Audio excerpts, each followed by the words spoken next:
Bienvenue dans cette nouvelle vidéo sur les écarts de conversion actifs et passifs.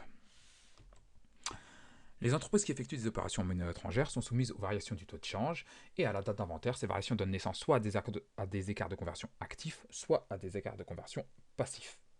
Ces écarts de conversion se déterminent en fonction de la valeur des monnaies étrangères à la date de clôture de l'exercice. Attention, il faut bien distinguer les écarts de conversion qu'on enregistre à la date d'inventaire des gains et des pertes de change qui eux sont définitives puisqu'ils s'enregistrent au moment de l'encaissement ou bien du décaissement et qu'on enregistre dans les comptes 766 ou 666. Ici, nous traiterons exclusivement des écarts de conversion. Alors, lorsque l'écart de conversion est défavorable à l'entreprise, c'est-à-dire lorsqu'une créance diminue ou qu'une dette augmente, il s'agit d'une perte latente qui s'enregistre dans les comptes 476.1 ou 476.2 et ça constitue un écart de conversion actif.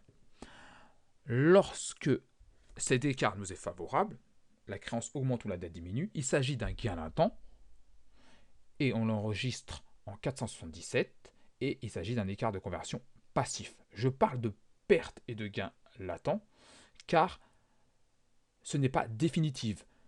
L'écart, si je peux m'exprimer comme ça, sera définitif au moment de l'encaissement ou décaissement. Mais pour l'instant, il s'agit d'une conversion au 31 décembre. On peut dire qu'il s'agit d'une estimation. Voilà. Mise en situation. Le 28 novembre N, l'entreprise Bruen vend à un client américain des marchandises pour une valeur de 20 000 $. La date de règlement est fixée le 5 février N+1, donc entre les deux, il y aura la date d'inventaire. Au 28 novembre, le cours est de 1 euro égale 1,1299 $ et au 31 décembre, 1 euro égale 1,14815 $. Donc, au 28 novembre, je convertis mes 20 000 $ en euros et j'obtiens 17 700,68 €. J'enregistre cette vente. Donc, pour rappel, les exportations sont exonérées de TVA. Je crédite mon compte 707, je débite mon compte 411 pour 17 700,68 €. Au 31 décembre, il faut que je fasse la conversion à nouveau, mais cette fois-ci avec le cours de 1,14815 $. Cette fois-ci, j'obtiens 17 419,33 €. Donc, au départ, ma créance est de 17 700,68 € et aujourd'hui, si j'encaissais cette somme au 31 décembre, je n'encaisserais plus que 17 419,33 €. L'écart nous est donc défavorable, il s'agit d'un écart de conversion actif. Pour ceux qui ont l'habitude de suivre mes vidéos, ils savent que je préfère toujours travailler avec les contentés, donc c'est ce qu'on va faire dans la prochaine diapo, car pour moi c'est comme ça qu'on comprend mieux ce qu'on fait et qu'on peut déduire plus facilement les écritures. Donc, si je fais le contenté du compte 411, au départ, ma créance est de 17 700,68 €. Elle passe à 17 419,33 €. Donc, pour pouvoir passer de cette somme à cette somme, il faut créditer le compte de 281,35 €. Donc je reprends, je reprends. Ma créance était de 17 700,68 €, elle passe à 17 419,33 €. Par mon contenté, j'en déduis qu'il faut le créditer de 280,35 €. C'est ce que je fais. Et donc de l'autre côté, il faut un écart de conversion. Et donc ici, on est au débit, donc à l'actif du bilan, donc c'est l'écart de conversion actif. D'ailleurs, cet écart de conversion en fiscalité sera à déduire. Comme il s'agit d'une perte potentielle pour l'entreprise, il faut comptabiliser une provision. Il faut comptabiliser une provision par rapport à ce risque de perte. On débite le compte 686, une DAP financière, et on crédite le compte 1515, toujours pour la même somme, 281,35 €. Cette provision n'est pas déductible au niveau fiscal, donc elle sera réintégrée. L'écart de conversion doit être contrepassé au 1er janvier N+1 et la provision doit être reprise l'année suivante, donc 15,15 au débit et 786, il s'agit d'une RAP financière, une reprise financière. Maintenant, nous allons passer à l'écart de conversion passif. Alors, le 6 décembre, la société vend pour 10 800 $ canadiens de marchandises. La date de règlement est fixée le 6 janvier N+1. Donc pareil, entre les deux, il y a la date d'inventaire.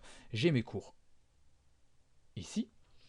Donc, au 6 décembre, ma créance de 10 800 $ canadiens vaut 6 863,29 €. J'enregistre ma vente, toujours la même règle. Je fais ma conversion au 31 décembre, au cours du 31 décembre, et j'obtiens cette fois-ci une créance qui augmente, puisqu'elle passe à 6 901,31 €. Donc, cette fois-ci, ma créance augmente, c'est favorable. Pareil, on va travailler à l'aide des contentés. Donc, j'avais une créance de 6863,29, elle passe à 6901,31. J'en déduis donc que cette créance doit être débitée pour 38,02. Je reprends. Ma créance était de 6863,29. Il faut qu'elle passe à 6900,31. Il faut donc débiter le compte 411 pour 38,02. Si je le débite de l'autre côté, cette fois-ci, il s'agira d'un écart de conversion passif. Et donc, cet écart de conversion passif est à réintégrer. Cette fois-ci, je ne fais pas de provision pour perte de change car l'écart de conversion nous est favorable et donc il n'y a aucun risque. Pour l'instant, il n'y a aucun risque. À ce moment-là, je peux vous dire aussi que j'aurais pu faire la même chose avec une diminution de dette, puisqu'une diminution de dette constitue également un écart de conversion passif.